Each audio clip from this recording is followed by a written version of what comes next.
केना के जीवो हम गे तू डाके जेभी गम गे केना के जीवो हम गे तू डाके जेभी गम गे यतने बतलाई दे रहबे कौन देश में तोरा ससुराल अइबो पागला के भेष में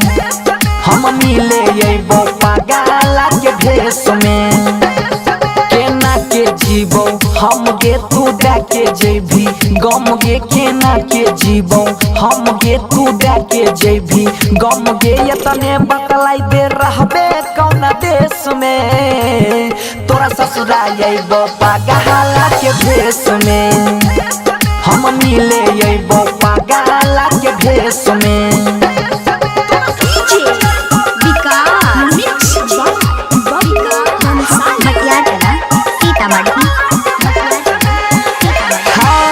मारी लेबो चाकू दिल में हाथ लेबो चीर गे तोरा खातिर बह न जाइबो छौड़िया फकीर गे छौड़िया फकीर गे मारी लेबो चाकू दिल में हाथ लेबो चीर गे तोरा खातिर बह न जाइबो छौड़िया फकीर गे बचपन के छियो यार गे हम करे रही प्यार गे बचपन के छियो याद गे हम करे रही प्यार गे घुट घुट के जी हम ले बहु गे कलेश में तोरा ससुराल अइबो पागला के भेष में हम मिले अइबो पागला के भेष में।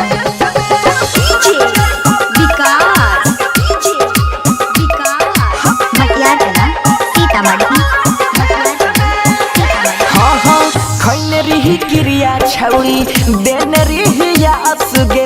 चल जाबी जहान हमर पड़ के विश्वास गे पड़ के विश्वास गे खैने रही क्रिया छौड़ी देन रियास गे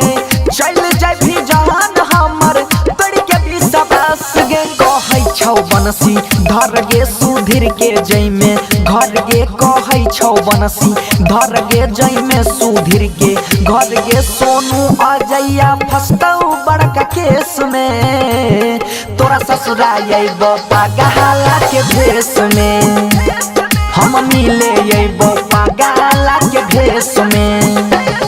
केना के जीवो हम गे तू डाके जेभी गम गे केना के जीवो हम गे तू डाके जेभी गम गे यतने बतलाई दे रहबे कौन देश में तोरा ससुराल अइबो पागला के भेष में हम मिले अइबो पागला के भेष में। जय मां कत्यानी रिकॉर्डिंग स्टूडियो मानसी एक कन्या।